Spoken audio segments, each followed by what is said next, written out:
Hello everyone, this is Fahim from Awesome to Gaming Pro. I hope you all are well. Today I'm going to talk about the Hisense U7N TV. This TV is bright and punchy HDR highlights, excellent HDR brightness and shadow details, deep and rich black levels, vibrant and showy quantum dot colors, simple and stylish design, great gaming features, solid reflection handling, responsive Google TV smart system. But its mediocre off-axis being minor to medium uniformity issues, some mild blooming.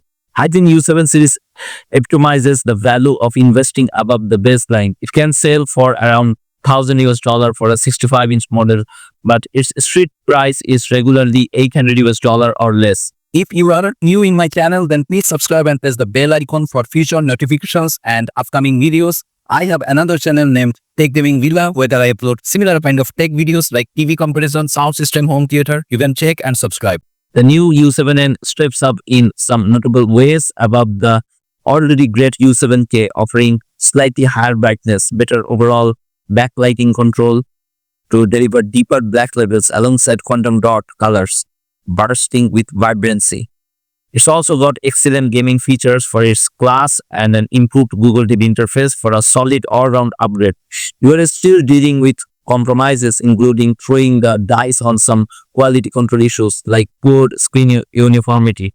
If you are more percenty and less of a cutthroat bargain hunter, you will want to consider the shockingly bright Hisense U8N or even Sony's posh Bravia 7 on sale. Otherwise, the U7N is a tempting bump above the basic for those ready for the true spectacle of 4K HDR. Putting the U7N together is surprisingly easy. I should know since I've gotten the pleasure of doing it twice. The first model I received was damaged in shipping. Even first timers will find the hardware assembly breezy. The panel is refreshing light, just over 42 pounds for the 65-inch model, and the new pedestal styled stand, which uses two legs adjoined by a plastic plate, clicks together in seconds. It's also much more stylish than the prior U7K's cascade legs. The only caveat is a pair of cable guides that protrude unappealingly at the back of each leg. Hisense's version of Google TV makes the software setup supremely intuitive, especially if you have got any Google services. The app-based system connected to my network right away, and thanks to my previous logins.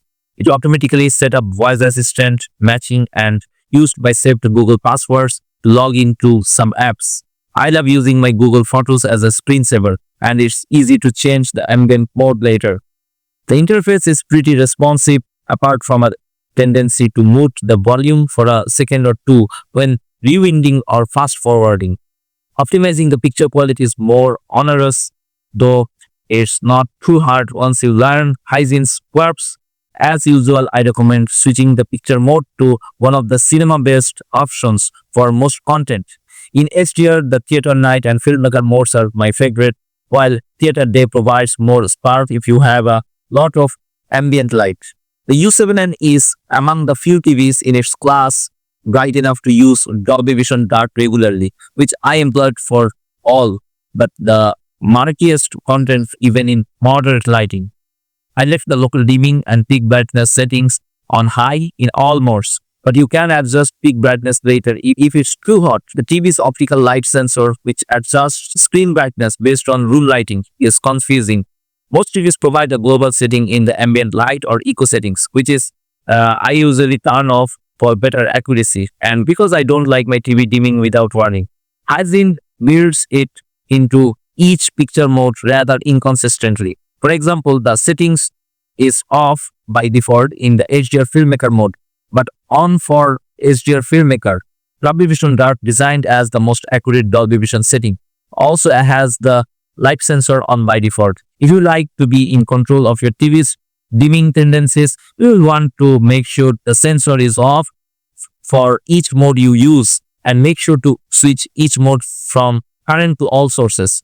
Otherwise, most film-forward modes should only need a few tweaks, such as turning off clarity settings like noise reduction and gradient. If you use the standard mode, you will likely want to turn off motion smoothing, and you may want to warm up the picture under color temperature. I do appreciate that Unlike a lot of TVs, Hisense lets you use your favorite default picture mode for gaming without sacrificing performance. There are plenty of reasons to applaud the U7N on the gaming front, starting with features like LLM and VRR at up to 4K 144 Hz with supported PCs. Tapping the snazzy remote's menu key reveals a settings layout with a dedicated game bar at the far right for features like checking your refresh rate or adding crosshairs.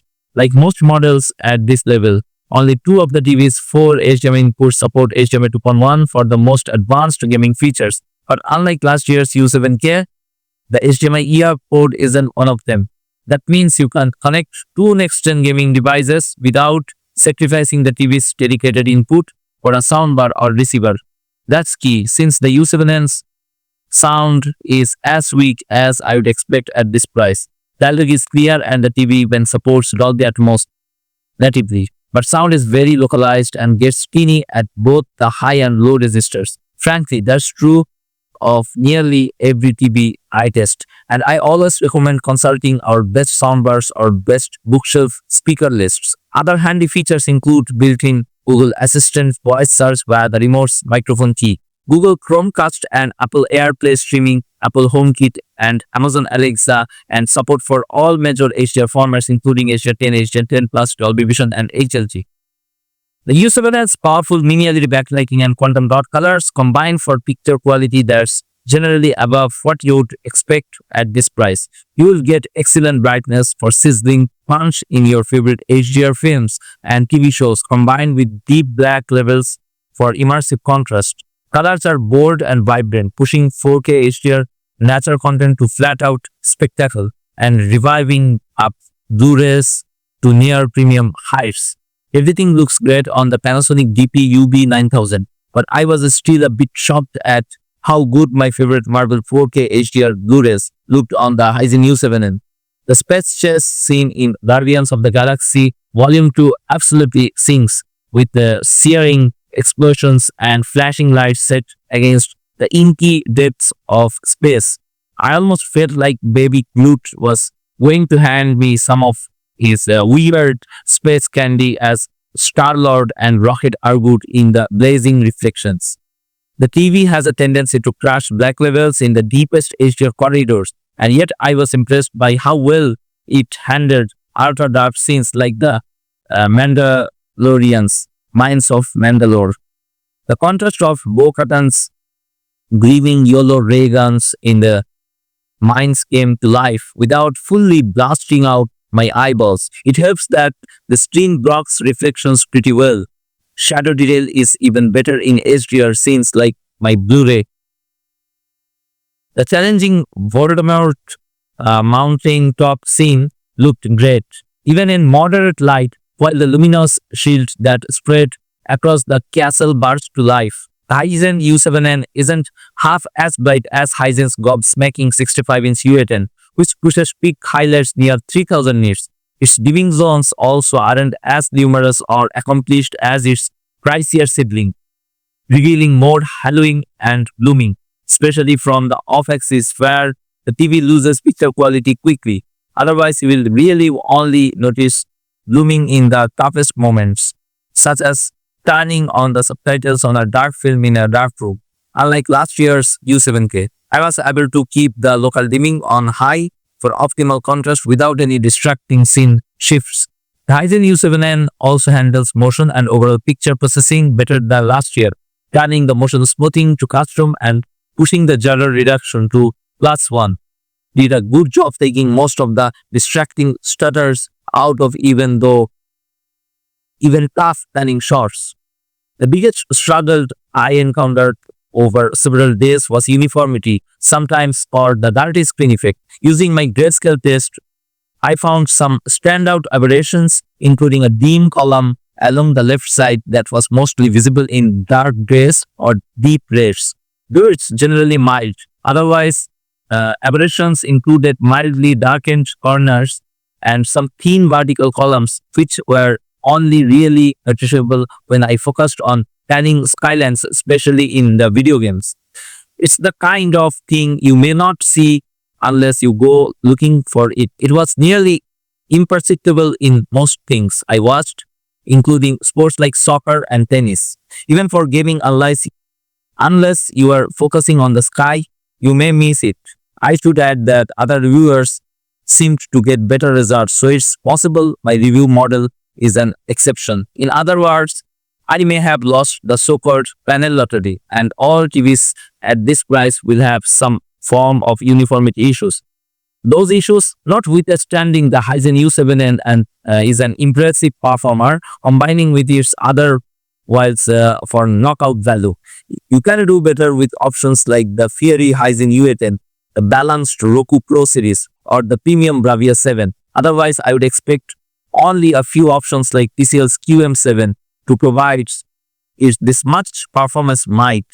The Hisense U7N may not be something for nothing, but even for bargain hawks, it could be worthy of stretching your budget.